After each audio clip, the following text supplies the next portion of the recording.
everyone, welcome to Misha Design. My name is Diana Gomez, and to my subscribers, welcome back guys. Today's project was inspired by Ivy Park's gorgeous belt bag. Isn't that gorgeous?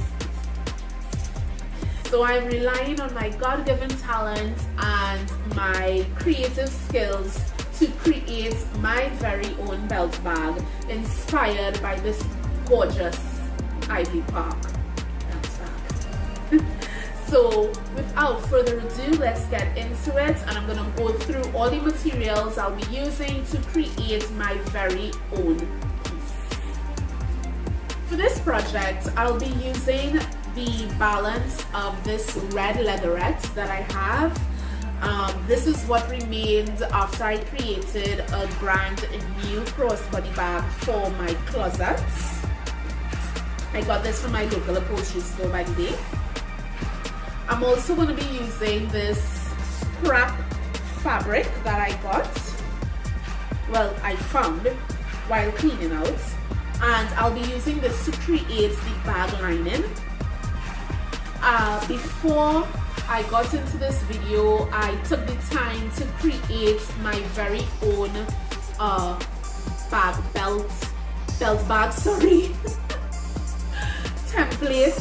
So this is the smaller bag which I'm gonna dedicate to my ID card and whatever little change that I have, and I'm gonna dedicate this to holding my cell phone and other accoutrements. In other words, my other important items, right? I also have 3 different zipper lengths that I'll be using for this project. I have matching webbing that I would be using as my belt. I have my slider for the belt, my buckle, right, for the belt, and I also have 2 D-rings that I will be using in the project as well, because I want to really make sure that my webbing does not fray, because the webbing, it has a tendency of fraying. I also have a lighter to burn the edges, glue, and a little, you know, piece of like jewelry, something that I'll incorporate on my bag. Now, make sure you have your fabric scissors, a marker. I'm using this small ruler today as my belt, as my bag pieces are very small, so I'm going to use a small ruler today. Marker to mark off everything, and that's it. So let's get into it. Alright, let's start off with creating the belts. Now, I'm gonna burn the edges of my webbing because I don't want it to fray.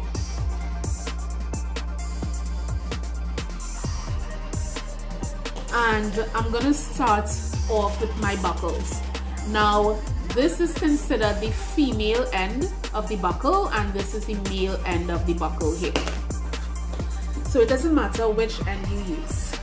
So I'm just going to take the female end of the buckle, and you need to make sure and identify which is the right side and the wrong side.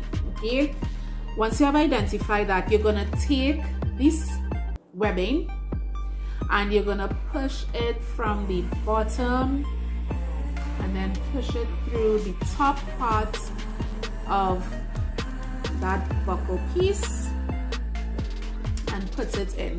Make sure and pull it enough that when you go to the sewing machine, your sewing machine is not knocking on the buckle and destroying, making the stitch weak.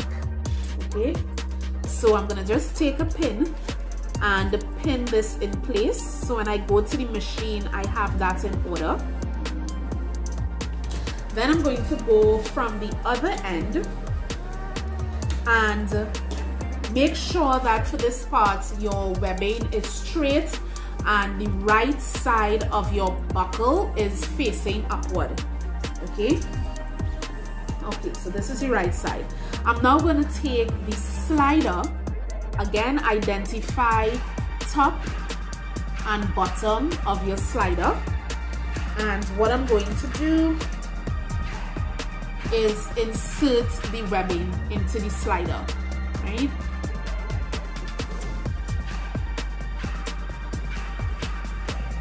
Once I have my slider on, I'm going to attach the male end of the buckle. Again, identify the top and the bottom parts of the buckle. What you want to do, place it. Once you have your buckle, the webbing inserted into the buckle, you want to pull, and it's time to pass the webbing through one more time the slider. So this is the bottom of my slider, and this is where I need to pass the webbing through. So all I'm going to do is just raise the webbing that's on it already. I'm kind of exposing this center piece, right?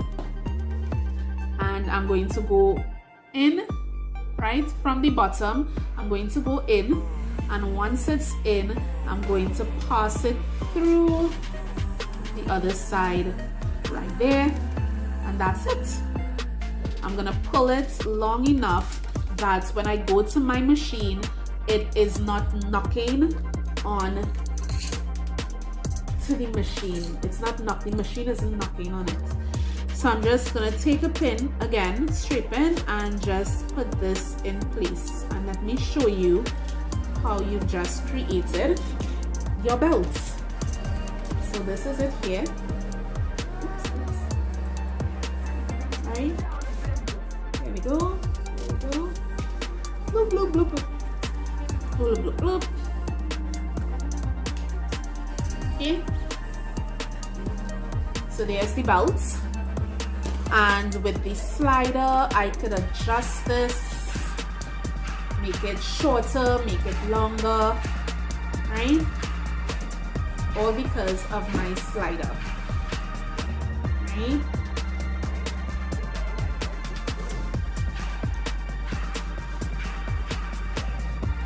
Okay.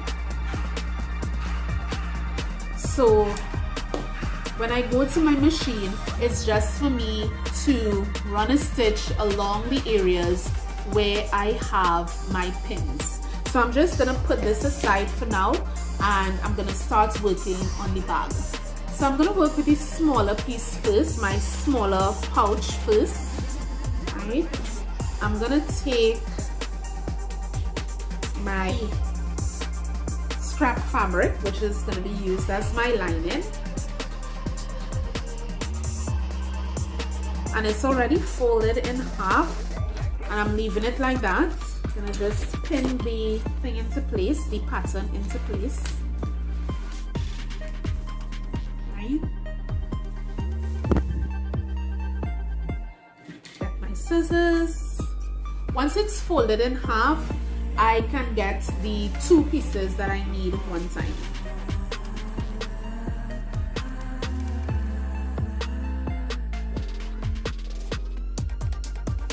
So I have my two pieces right here, and I'm gonna work on cutting out my two pieces for the bigger bag.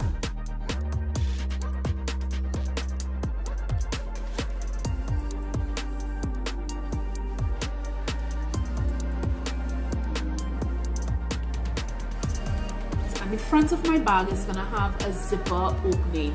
Now I created this cutout point because I want to be able to just identify the space where I'll be working with for that zipper. I'm just identifying the midpoint area of this, okay? And I'm going to draw a line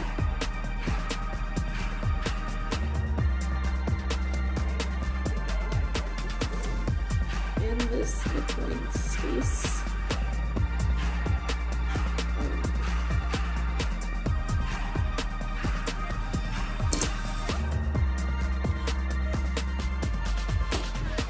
take my little box cutter blade, or my blade,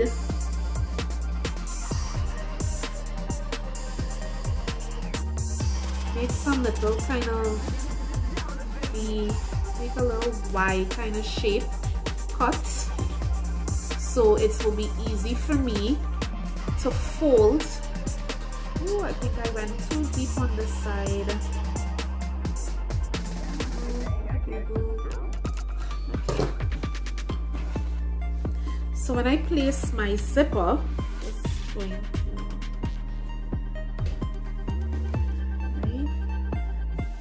after making those slits, it's now easier for me to fold the edges to get a neat finish.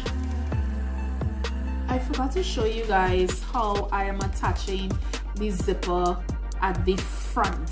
So I already started to fold in the raw edges at the bottom here, right? So all I'm doing is folding it in.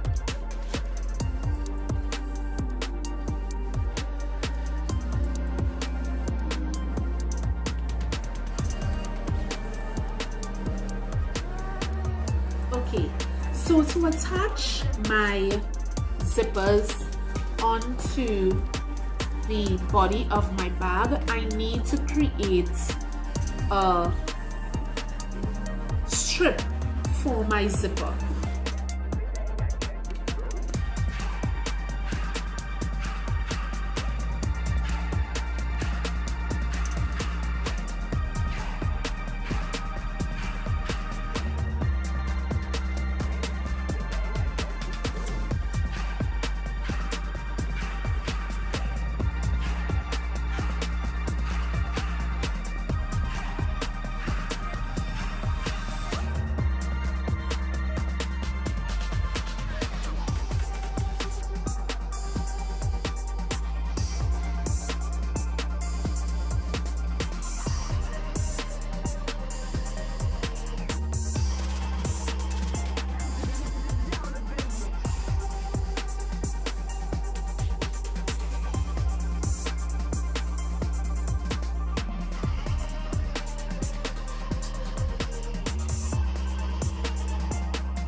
Alright, before I move forward, I want to do a little roll call and make sure that we have all the pieces needed to move forward.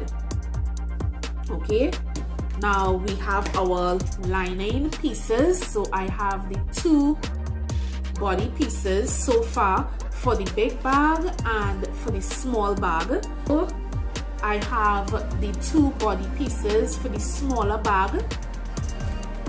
I have the two body pieces for the bigger bag. Right, I already went ahead and stuck my piece of fabric that is acting as my pocket for this outer zip, for the front zipper. I have my zipper piece for the bigger bag. I have my zipper piece for the smaller bag, and again, don't worry, the excess zipper will be cut away when I'm putting everything together.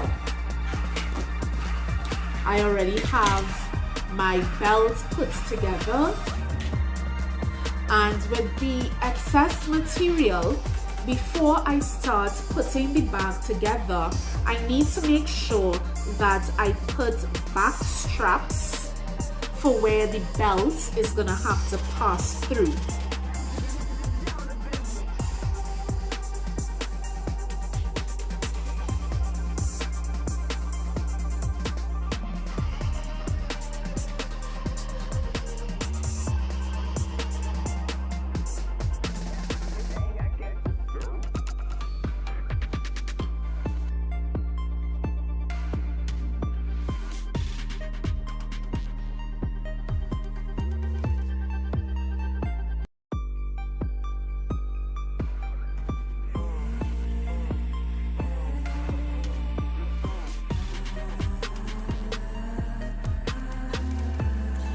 As you can see, it's not fully completed because I still need to add a piece at the bottom here. And why that's always the last piece is because I need to just hold up and see where that zipper strap properly, where it stops properly, so that I can measure. So I'm going to use my measuring tape. I'm just going to start from here and go by about.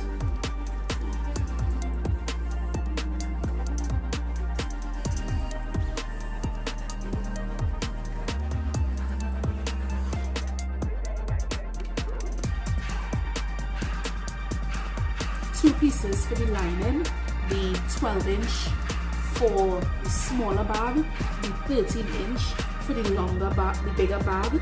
I need to cut it out of my lining fabric, and I also need to cut it out of the leatherette fabric.